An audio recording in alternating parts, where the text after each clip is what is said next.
पे सवार मेरी शेरा वाली माँ, पहाड़ों में बसी मेरी मेहरा वाली माँ। नंदनवन जंगल में टुनटुनी चिड़िया अपनी बेटी पिंकी के साथ रहती थी। एक दिन पिंकी अपनी माँ टुनटुनी के पास आकर कहती है, मम्मी, जंगल में ना शहरी जंगल से दो पक्षी आए हुए हैं। वो हमारे जंगल में सिंगिंग कंपटीशन रख रहे हैं। जो सबसे अच्छा गाएगा उसे वो शहर लेकर जाएंगे और उसे बड़ी बड़ी फिल्मों में गाने का मौका मिलेगा। माँ, क्या मैं भी इस कंपटीशन में भाग ले लूँ? ठीक है बेटा, ले लो भाग। और हमारे जंगल के सभी पक्षी भी तो ले रहे होंगे ना भाग इसमें। तुम तो बहुत ही अच्छा गाती हो, तुम्हारा सिलेक्शन जरूर होगा। पिंकी तो बहुत खुश हो जाती है और कहती है, ठीक है मम्मा, मैं अपना नाम कल ही जाकर लिखवा दूंगी। मेरे दोस्त भी उसमें अपना नाम लिखवा रहे हैं और उन्हीं के साथ मैं भी चली जाऊंगी। ऐसा कहकर अपने दोस्तों से मिलने के लिए वो नदी पे चली जाती है।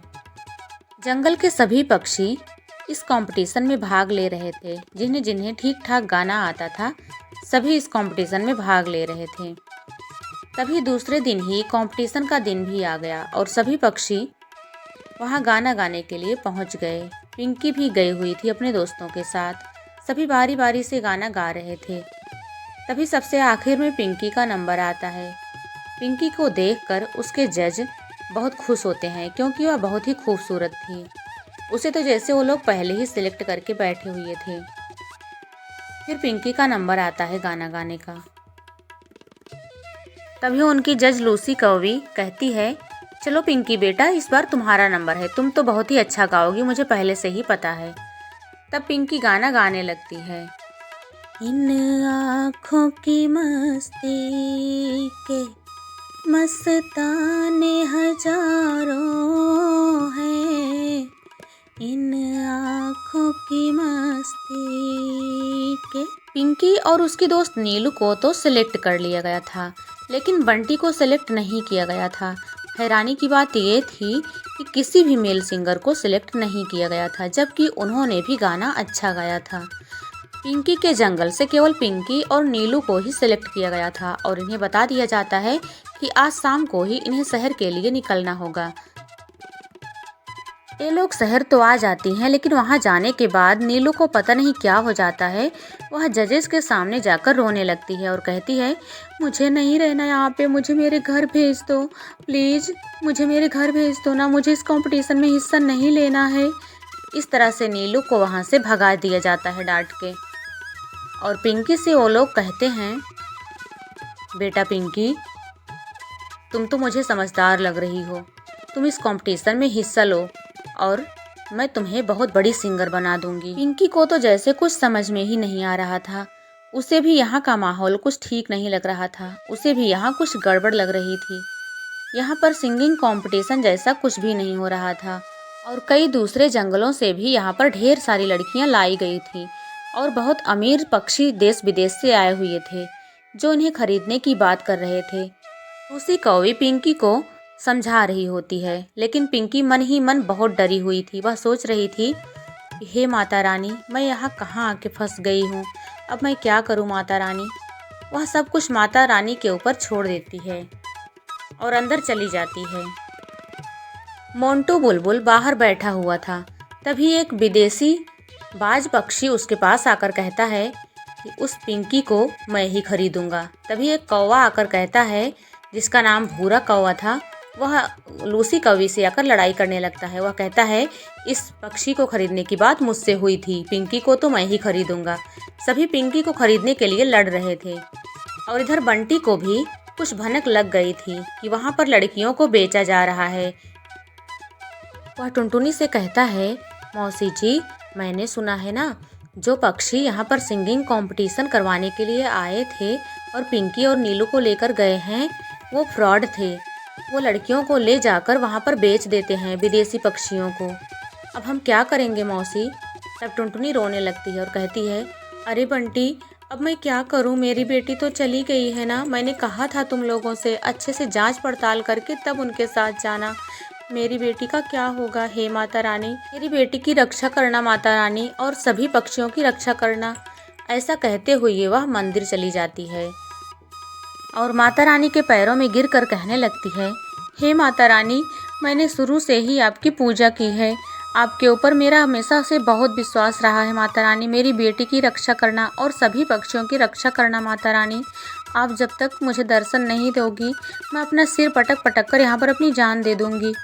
तभी माता रानी प्रकट होती हैं और कहती हैं, पुत्री टुनटुनी, उठो पुत्री, मैं तुमसे बहुत प्रसन्न हूँ। तुम मेरी अनन्य भक्त हो और मैं तुम्हारी बेटी पिंकी की सहायता जरूर करूँगी। टुनटुनी माता रानी के मंदिर में ही बैठी रहती है और माता रानी के मंत्रों का जाप करती रहती है। सर्वमंगल मांगल्ये शिवे सर्वार्थ साधिके शरण्ये त्र्यंबके गौरी नारायणी नमोस्तुते।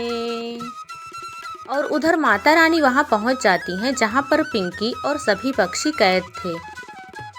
वहां पहुंचने पर वो एक वृद्ध महिला का रूप धारण कर लेती हैं। यहाँ पर कोई है क्या? मेरी मदद करो, कृपया मेरी मदद करो, यहाँ पर कोई है? इस तरह से बुलाने लगती हैं। और तभी लूसी कौवी अंदर से निकलती है और कहती है, हे बुढ़िया, तुझे यहाँ किसने भेजा है? चल भाग यहाँ से, जल्दी भाग यहाँ से, यहाँ तेरा कोई काम नहीं है। तब माता रानी उसे अपना असली रूप दिखाती हैं और वह घबरा कर माता रानी से माफ़ी मांगने लगती है और कहती है, माता रानी, आप मुझे क्षमा कर दीजिए। आप किस लिए यहाँ आई हैं? आप बता दीजिए कृपा करके। माता रानी कहती हैं, तुमने जिन बच्चियों को कैद किया है उन्हें जल्दी से छोड़ दो। पिंकी को जल्दी से मेरे सामने लेकर आओ। और इस तरह से लूसी कौवी पिंकी को बुला लेती है और पिंकी बाहर आ जाती है। वह उस वृद्ध महिला को देखती है तो आश्चर्यचकित हो जाती है। वह उन्हें पहचान तो नहीं रही थी, लेकिन उन्हें देखकर उसके मन में एक संतुष्टि का भाव पैदा होता है। वह सोचती है कि शायद हम अब बच जाएंगे इनके चंगुल से। वह वृद्ध महिला के पास चली जाती है और माता रानी पिंकी को अपने साथ लेकर जाने लगती हैं। तभी पिंकी माता रानी से कहती है, दादी माँ, इन लोगों ने और फीमेल पक्षियों को यहाँ पर कैद करके रखा हुआ है, मेरी सहेलियों को। कृपा करके आप उन्हें छुड़वा लीजिए।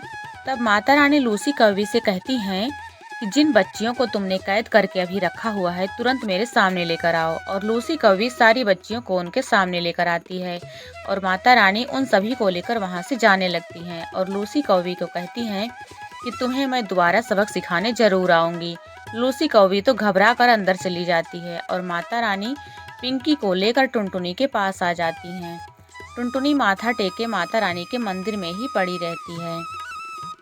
तभी माता रानी टुनटुनी को बुलाती हैं, उठो टुनटुनी, देखो कौन आया है।